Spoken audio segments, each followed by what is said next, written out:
Today I'm going to do a review of my Mega X and my CHIRON 3D printers from AnyCubic.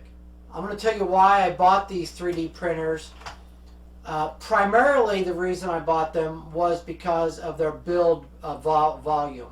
The CHIRON is a 16 inch by 16 inch by 16 inch build volume, and the Mega X is a 12 inch by 12 inch by 12 inch build volume.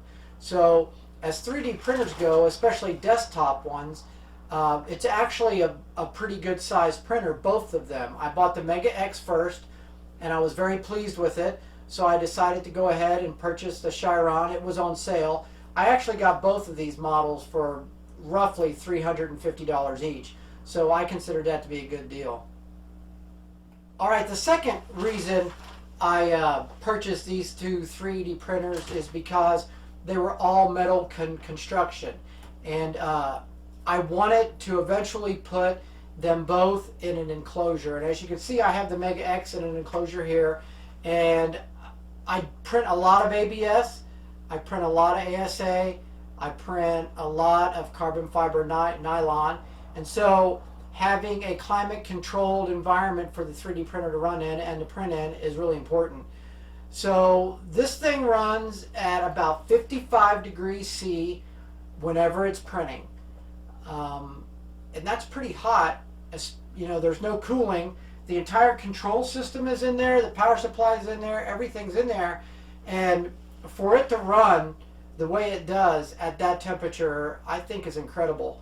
I have had some issues. I had my first issue last week, first week of March, so I had it about 6 months, and the cooling fan on the hot end, it failed, and so I had to get another one.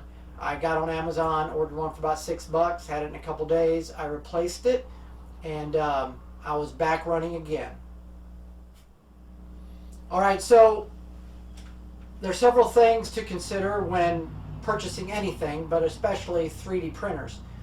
The first and foremost in my mind was reliability and dependability, and ultimately the availability of spare parts and how difficult it was going to be to do maintenance on any machine that I purchased. Like I said, well, I've been running about 6 or 7 months, and I've only had one small issue. It was really easy to fix. The part was available on Amazon. So to me, so far, the reliability and dependability of both these machines is really good. The one drawback that I see is that AnyCubic does not have a large selection of OEM spare parts available for either one of these. You can get a new hot end. I saw that on their website, and it's super cheap. It's like $10. So I would definitely have a couple of those around. And to be honest with you, they send a new hot end with each machine. So you get a hot end installed, and then you get a spare. But as far as the other spare parts, there's really not a lot. And there was a couple of spare parts on their website that I've been tracking for a while, and they've been out of stock for months. And one of those is the extruder drive. I wanted to purchase another extruder drive. We set up a test stand here.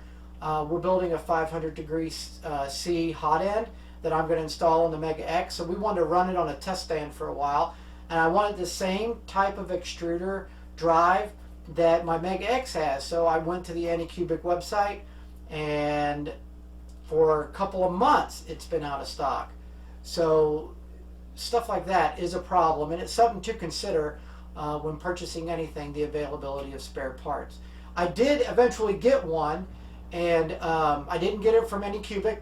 Once again, I got it from Amazon from a third party, and I think it was like $25, and that was the entire thing, the whole thing, the stepper motor, the whole 9 yards. So it was a really good price, but that is a drawback as far as I can see to the AnyCubic brand.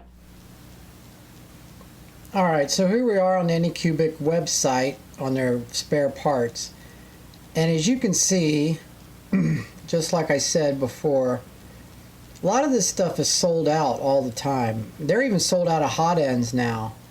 But a lot of their stuff is sold out. It's not available.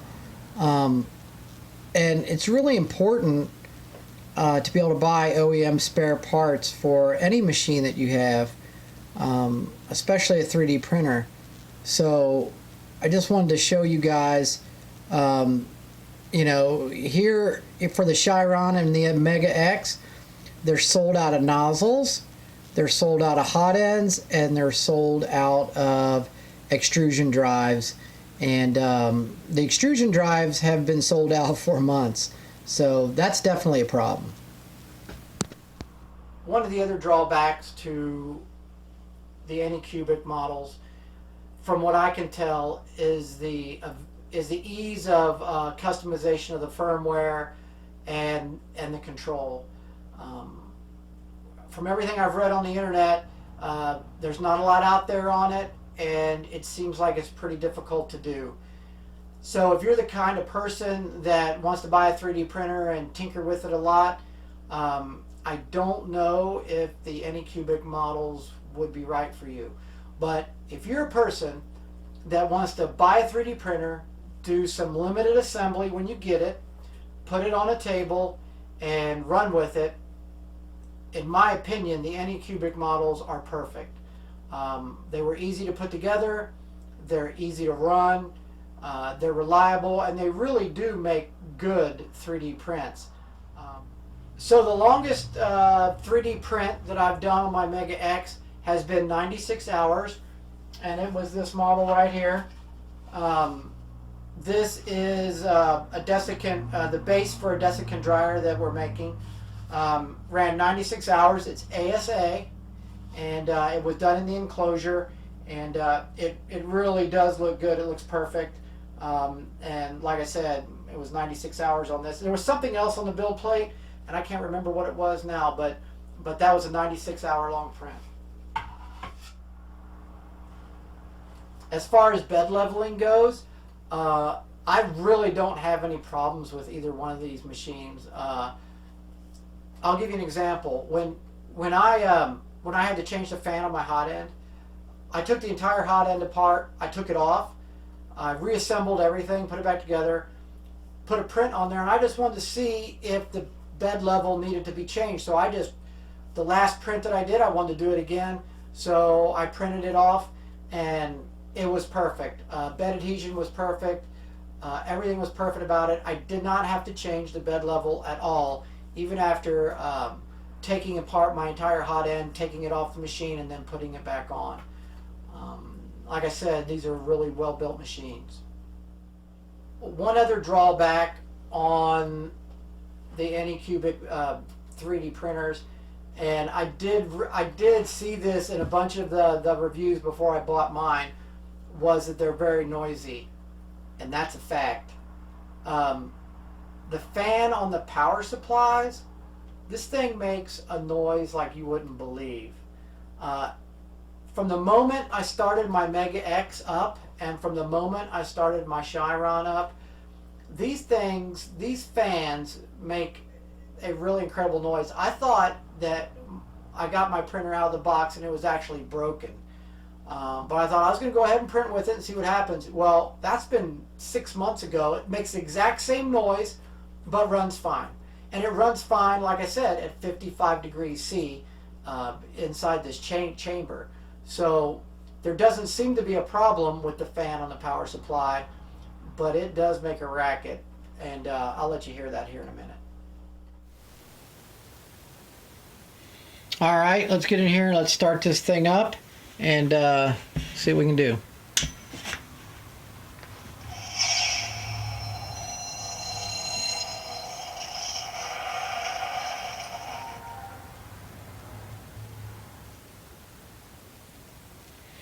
All right, we're gonna home it so we can get the fan started up so you can hear them.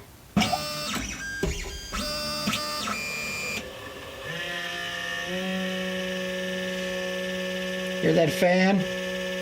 That right there is the fan to the power supply, and it makes that noise almost all the time. So you definitely would not want to put this in your bedroom if you plan on running it over the night. So that is one thing to consider if you're buying a 3D printer, and especially if you're putting it in your house someplace, is the noise. But that fan makes that noise almost all the time. So let's go over the control a little bit. So this is pretty much the main menu of the control. You got the print menu, which that just allows you to choose any of your prints, and they're on an SD card. It's pretty much, there's what the print screen looks like. So immediately it fires up, it starts warming up the bed. And once the bed is warm, it'll warm up the hot end. That's the other thing. It takes the bed a long time to heat up. I mean, a long time. Now, as you can see, I hope you can see, I'm running that bed at 90 degrees C, which is the max that they recommend on this printer. And I'm doing that because I'm running ASA and ABS on here. So it takes a long time to heat up.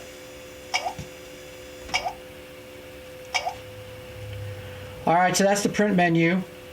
You got the setup menu, language, choose whatever language you want. Temperature, you can set the temperatures and preheat the printer before you put your file in to print. Shuts the motors on and off.